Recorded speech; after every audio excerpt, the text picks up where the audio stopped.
It's finally summertime. What better time to modify some of your gear? And today we're going to take a set of Hawk Heliums like this.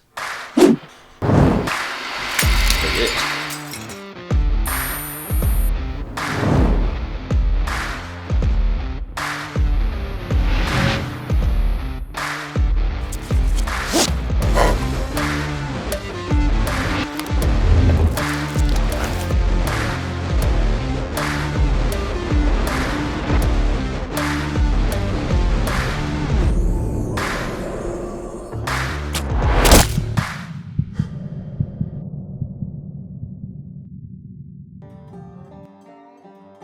Obviously this is about Hawk Helium sticks. Yes, there's a lot of other sticks out there. To me, with a little modifications, it is probably the best bang for your buck when it comes to climbing sticks.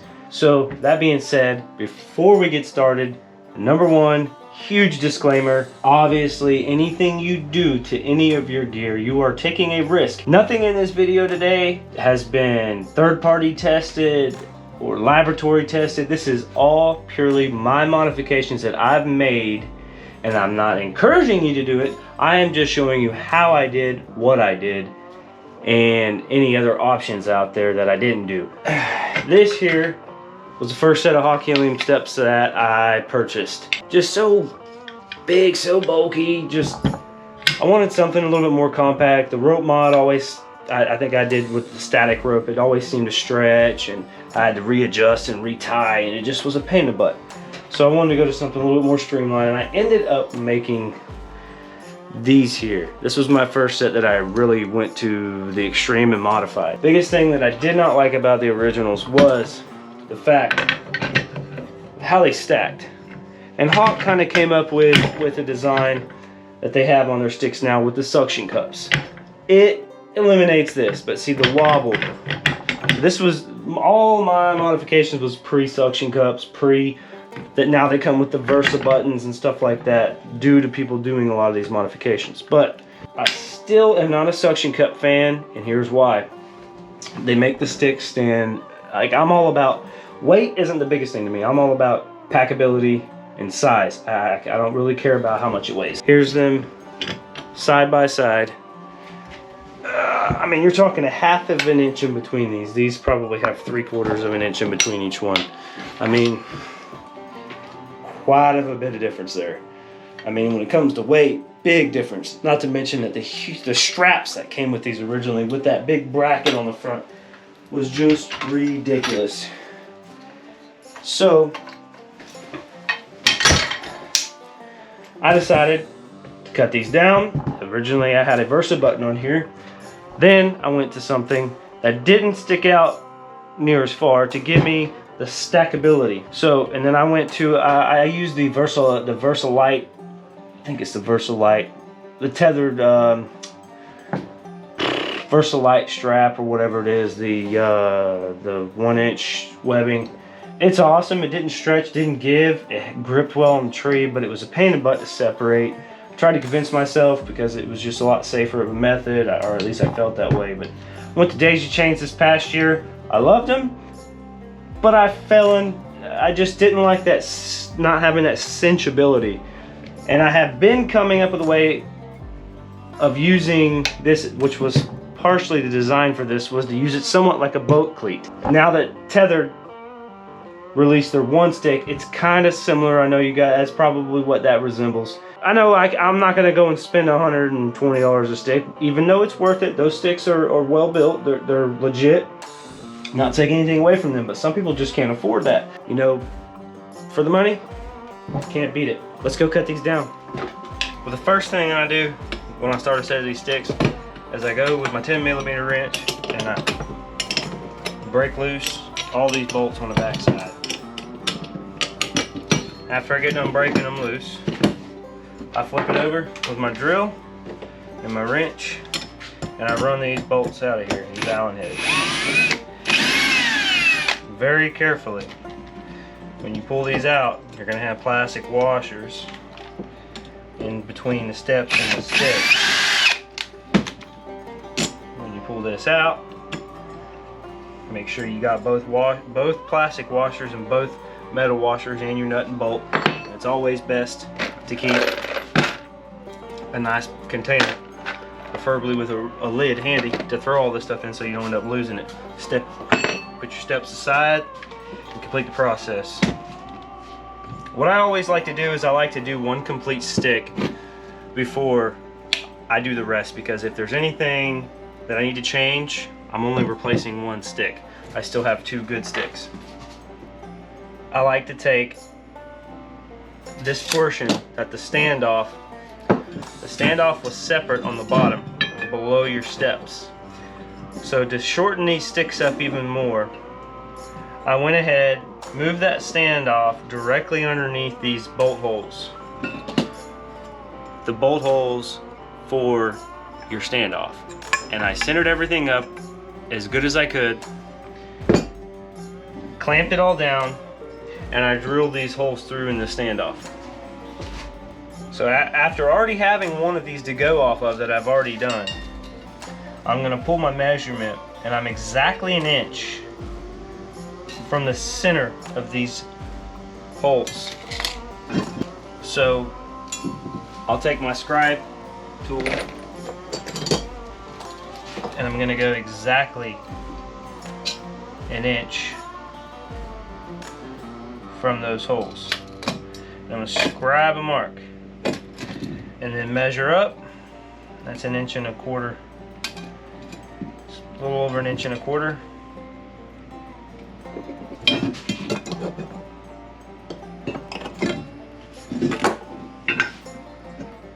Once you cut this piece, you can go ahead and pull, and I know I want a length of 22.5 on my main beam, because this allows me just enough stepping space that I can step comfortably no matter how many layers I'm wearing. It's not too short like the Hawk Minis, and it's not too long. I don't need 3 steps in this much of a space for this much of a bulk. This brings it down just perfectly, and my step holes for the bolts end up falling in the perfect spot. I do not want to be anywhere in these areas for safety issues. So I found that 22.5 inches was perfect length, as long as you're exactly where you need to be on the bottom. The most important part was to make sure that these holes that I re-drill up here in the top for my steps are exactly centered. They cannot be too far out or too far in, or the step won't fold properly. If these holes are drilled too far out, you're losing a lot of strength here. So this is a very, very, very important thing. I do not, and I would not ever touch this and ever recommend anybody touching anything or doing any of these modifications, but I would never touch any of this stuff if I had no experience at all with any of this. But one thing I kept in mind when cutting these lengths is I wanted to make sure I had enough meat on the top so these do not touch. I do not like these touching. I tried to shorten this up as much as possible with my last build, but when I shut them, they tend to just clink, and I'd like them a little bit more spaced out. And you got to be careful how much you cut off the bottom, or else these will go past. I wanted all the meat that I could on the bottom here for plenty of strength. So once you get everything drilled, line up, which you can use your pieces that you cut off as a template. Make sure everything's clamped down, put it in your drill press, or if you're talented enough, you can use a drill and just go ahead and hand drill everything nice and straight. It's very important to keep it centered as possible. And here I have our pre-drilled standoffs. On my last set, I drilled these out with a 1/4 tap set. And just for an extra safety precaution, I'm gonna go ahead this time and drill through our standoffs with a 1/4 drill bit, and go ahead and run the bolts all the way through and put a nut on the back side. Before we put these back together, I went through and I marked the areas that I wanted to trim down. This is basically to open up the area for the bracket that I created for my rope attachment method. And all I basically did was took this thin strip off the outside, starting at around about 3.5 inches. This point here, I took an angle grinder and I just trimmed this short little bit, leaving these ridges. Whether that does anything or not, it doesn't matter. The last set I did, I cut it straight off. They flexed a lot more than these, so I'm taking it that leaving that extra little bit helps, and I did the same on the top. I went ahead and I trimmed it down at the 2.5 inch mark where this groove starts on this end, and I only took this outside layer, leaving these ridges all the way down, just taking this, I think it's a little over 1/8 of an inch. The area where your middle steps used to be, where these two holes are already pre-drilled, I went ahead and utilized these and these holes in this groove. What I did was I went up 1/2 of an inch here and 3/4 of an inch from the center of this hole, and just nice and easily trimmed in, and then also trimmed in a 45 from that point, and also a nice clean 45 on this end, just to make that rope slide in there nice and easy. And then afterwards, I take a pair of flat bill pliers and I go ahead and I bend these tabs out just slightly, just enough for that rope to grab a little bit easier. Because my ham steel rope is going to be fastening around this area, I'm going to pay extra close attention to all of these edges and make sure everything is nice and rounded off and smooth, to where I'm not getting any snags on my ham steel and causing any fraying that could potentially cause a break. Next step, I'm going to take and reassemble these sticks and get everything put back into place. If you'll notice on these nuts, they put a little bit of blue Loctite. So I always like to try to come back in when I'm putting these back together and put a little dab of Loctite on there. I recommend blue Loctite. The easiest way I found to get these steps and washers and everything back lined up is while you still have your stick clamped to your table, your surface here, and your standoff still clamped to your stick, take a hole punch or something smaller than the diameter of your hole that has a nice rounded point on one end to help get everything lined up. Just go ahead and stick that in there, and then take your bottom washer, shove it in there.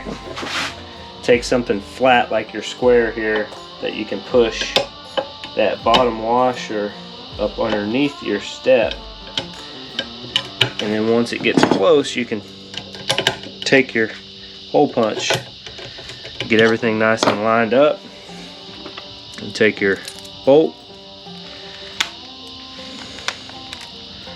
and run it through.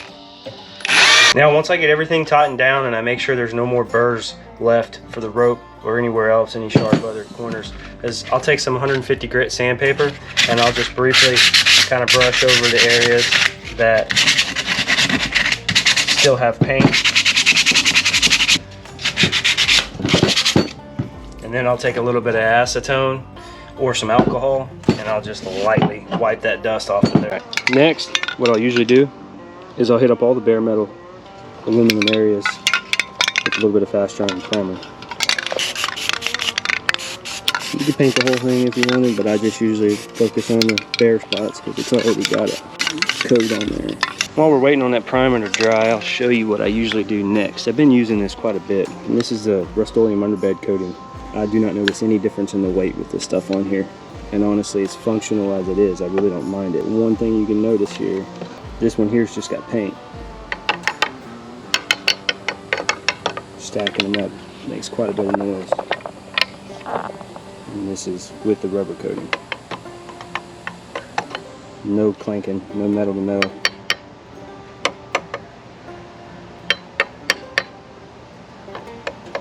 See, once our primer here gets dry enough, we'll just come back across it with the undercoating. Try to pay attention inside these standoffs because that's what's going to be touching the other stick. And this here is just a very fast, inexpensive way to silence these sticks. I think I think these are about $5 a can, and there's quite a bit in here. And even if you have to wait a day in between, do the bottom, flip it over, do the other side the next day. And sometimes you can flip these up on their side and make sure you get in that channel real well, but give it plenty of time to dry because that rubber will chip off if it's too soft. The longer you let this rubber coating sit, the better. I recommend at least a couple of days. What I'll usually do is I'll start with my darker colors first. I got a dark brown camo and I got a hunter green camo, and I'll take a piece of cardboard. So what that does is it gives us, helps it break it up. It gives it a nice fine line. And I'll just go around and just randomly spray,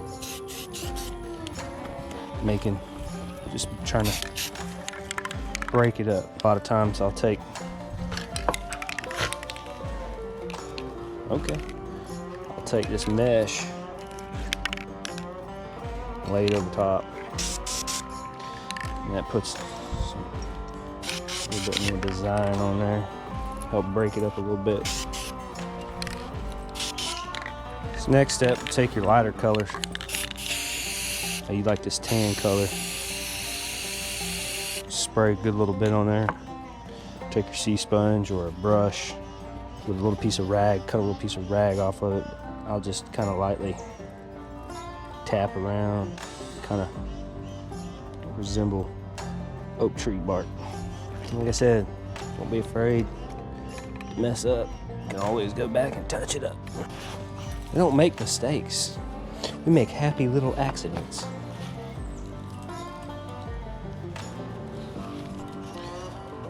Remember the sides, if anything comes from the side, you want it to still kind of blend in as much as possible.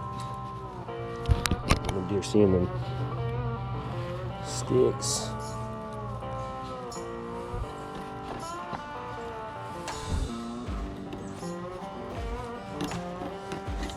You can take and put some matte clear coat over top of it, but I think it's got a little bit too much of a shine to me. Let it dry and we'll go over some attachment methods and how to use this bracket. So before I take these outside and show you guys how easy they are to put on the tree with this bracket, I want to just go over real quick some of the attachment methods that I've tried in the past and what I've come to a conclusion as to what I feel works the best for this setup. I went from anything from the Versa straps, the Versa Light straps, some Diggers 3/16 amp steel, daisy chains I used last year, some static rope I used with the rope mod with the Versa buttons. Those work great. Even use the 1/4 inch amp steel with the rope mod. That works awesome as well. And if you have any of these, the majority of these will work with this as well. Some of my sticks, I'm just going to use the 1/8 inch daisy chain that I had on my sticks from the previous year. And I'll just demonstrate real quick how easy it is for me to put these on. I just have it girth hitched around the bottom side, which is very important to go on the bottom side because your pressure pulling down when you cinch this thing to the tree, these ears right here are going to stop that from being able to slip. And then all I do from there, I have a piece of bungee. It's about 15-16 inches long that I just tie a knot. And what that does is it allows me to go down around the bottom, back around the top, and stretch it up, and hook it, and everything is nice and tight. Just for reference, I'll show you, this is 3/16. This actually fits a little bit more snug in these grooves. I'm actually going to make a set of ropes for these sticks out of the 3/16. I just don't have any extra laying around. This is 1/4 inch. 1/4 inch fits in there too. So if you have any 1/4 inch laying around, it's a lot tighter fit, but you can make it work. Static rope, I don't think I'd even attempt that. It's a lot bigger in diameter. But just to show you how these things go together, is you want to make sure you have your legs closed. I just put my standoff around my am steel, slide it up, whoops, make sure the back is lined up, and they fit together perfect. Bolts are sitting on the other step, and they don't move, nice and tight. I mean, they come with, this is the best part about this, is without the suction cups, you're not trying to pull and pop anything apart. You can nice and quietly just ease these sticks apart, putting them back together. Nice and easy, slip them back together. Get to the last one. Make sure everything's closed. Slide that together. And that's what you're looking at. One more thing that I'm gonna do before I'm completely done is I have some 1/8 inch OD green bungee cord here. I'll take 2 pieces at 26 inches. And depending on what type of bungee, some stretch a little bit more than others, so you're gonna have to play with that. But I know this particular marine grade stuff here, I usually cut them about 26. And the good thing about it is you can always bust this knot loose, tighten them down a little bit. But what you wanna do is put them through your legs on your standoffs. Girth hitch them around, like so. Tighten them up, nice and simple. This isn't something that's detrimental. It's just to help secure these things when you're packing them up. But all I'll do is I'll stretch this around, loop it around the other standoffs, and on the other side, I have one, but I always make sure I girth hitch it around the opposite side of the standoff. So on this side, I have it on this side of the leg, and on this standoff, I have it over here on the top. That way, they don't try to, because if you have them both coming from the same side, they'll tend to want, when you put one on and you go to put the other, the whole stack of sticks wants to try to flip over on you. But if you're pulling from opposite directions, they stay together a lot more. And that right there, I mean, once you pack that on your backpack with a couple of straps, I mean, it's not going nowhere, man. And it's not going anywhere.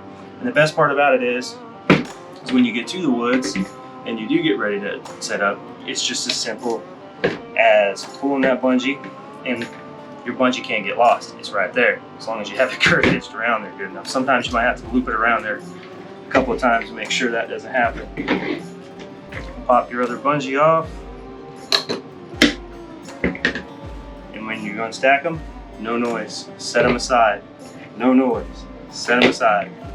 And you're ready to go. And if these things kind of get annoying, you can always just, for the hunt, wrap them around your standoff so they're not dangling around and sticking out like a sore thumb for anything to see what's going on. But on one stick, I went ahead and I went down to Ace Hardware, and they're actually 1/4 by 28 thread, and they're 1.5 inches long. I bought 4 for 50 cents a piece, so a couple bucks. Just use the nuts that it comes with, and you're good to go. To put these on, I always go around the left-hand side, bring it around. Always start from the bottom. I go from the bottom, over, bottom, over, and you can go through it another time until I usually fill everything. And then after putting my steps down, you can loop this around anything.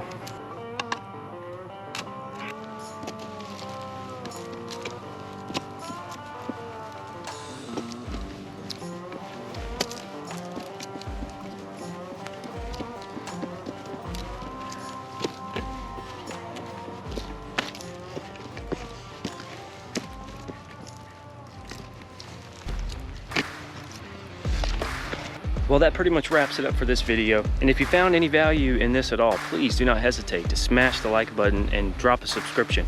And as always, any comments or questions are welcome below. And if you dislike this video any at all, instead of giving this a thumbs down, please drop a comment, let me know what you dislike. Wish you guys a safe and successful hunting season. And remember, number 1, stay connected. But until the next one, we're out of here.